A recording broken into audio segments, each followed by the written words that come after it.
السلام علیکم ورحمۃ اللہ وبرکاتہ۔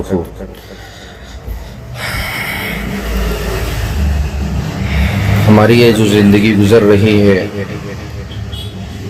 دنیا میں، اور زندگی گزارنے میں جو چیزیں ہمیں، جو نعمتیں اس وقت ہمارے پاس میسر ہیں، وہ صرف اور صرف اللہ رب العزت کی ایک بڑی مہربانی کا نتیجہ ہے۔ کیونکہ اگر اللہ نہ چاہتا تو ہم سب سے پہلے اس دنیا میں بھی آ نہیں سکتے تھے۔ آنے کے بعد ہماری اس زندگی میں جتنی نعمتیں ہمارے اوپر برس رہی ہیں، اور سارے کے سارے نعمتیں وہ اللہ رب العزت کی دی ہوئی نعمتیں ہیں، اور یوں کہہ سکتے ہیں کہ ہمارے اوپر اللہ کی بڑی مہربانی ہے۔ ہمارا اس میں کوئی کمال نہیں ہے۔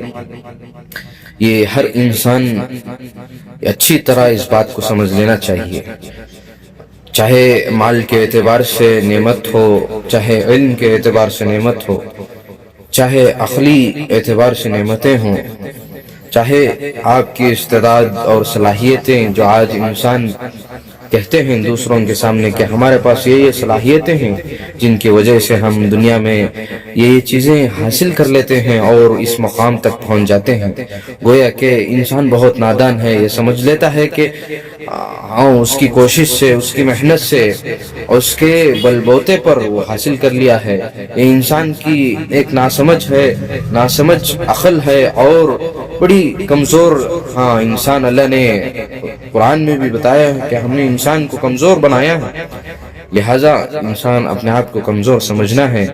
اور اللہ نے جتنی نعمتیں، جتنی چیزیں میسر فرمائی ہیں، مہربانیاں اللہ کی، یہ اصل میں بات کہنا چاہتا ہوں کہ اللہ کی عالم ارواح میں بھی جس کی وجہ سے آج ہم ایمان والے ہیں، وہ اللہ کی ایک بڑی مہربانی ہے۔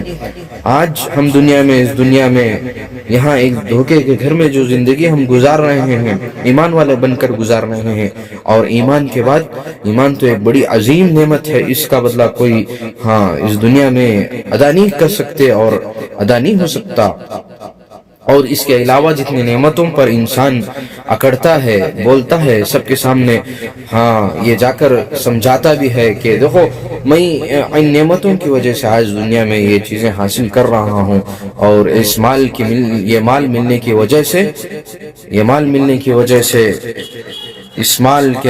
وجہ سے میں نے یہ چیزیں حاصل کی ہیں اور اس مقام تک پہنچ گیا ہوں۔ وہ انسان بڑی کم عقلی کا انسان ہے کہ جو انسان یہ سمجھ رہا ہے اور یہ بولتا ہے کہ میں یہ میری عقل سے، میری صلاحیتوں سے میں ان چیزوں کو حاصل کیا ہوں، اس مقام کو حاصل کیا ہوں، یہ بڑا غلط انسان ہے۔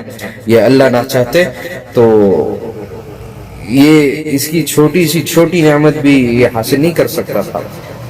چاہے صلاحیتیں ہوں، چاہے اور بڑی چیزیں ہوں، یہ سب اللہ کی بڑی عطا کردہ نعمتیں ہیں۔ اس کے لیے انسان اپنے آپ کو ہمیشہ چھوٹا سمجھنا ہے اور کمزور سمجھنا ہے، اور اللہ سے یہ دعا بھی مانگتے رہنا چاہیے، اور اللہ کی سنتوں میں سے ہے، اور اللہ کو یہ بڑا پسند ہے جو میری نعمتوں کا شکر ادا کرتا ہے۔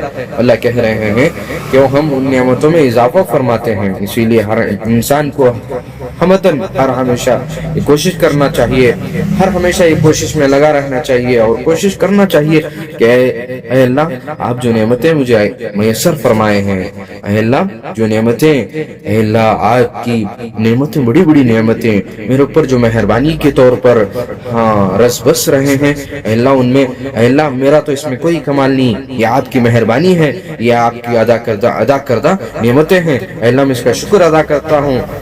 جب انسان شکر ادا کرتا ہے، اللہ تعالیٰ ان نعمتوں میں اضافہ فرماتے ہیں۔ اور نعمت کا اصل حق یہ بھی ہے، ایک تو حق شکر ادا کرنا ہے، دوسرا حق یہ ہے کہ ان نعمتوں کو استعمال کرتے ہوئے ہم اللہ کو راضی کرنے والے بن جائیں۔ جن کاموں سے اللہ راضی ہوتے ہیں، انہی کاموں کو، انہی عمل کو کرنا ہے۔ گویا کہ یہ نعمت کا اور مہربانی کا یہ سب سے بہترین یہ طریقہ کار ہے. اسی لیے ہم سب کو اللہ تعالیٰ ان باتوں پر عمل کرنے کی توفیق عطا فرمائے. مجھے بھی دعا کریں, آپ حضرات بھی دعا کریں کہ اللہ تعالیٰ کے مہربانیاں اور نعمتیں جتنے ہمارے اوپر میسر ہیں ان تمام کا ہم صحیح شکر ادا کرنے والے بن جائیں. وآخر دعوانا الحمدللہ رب العالمین. السلام علیکم ورحمۃ اللہ وبرکاتہ.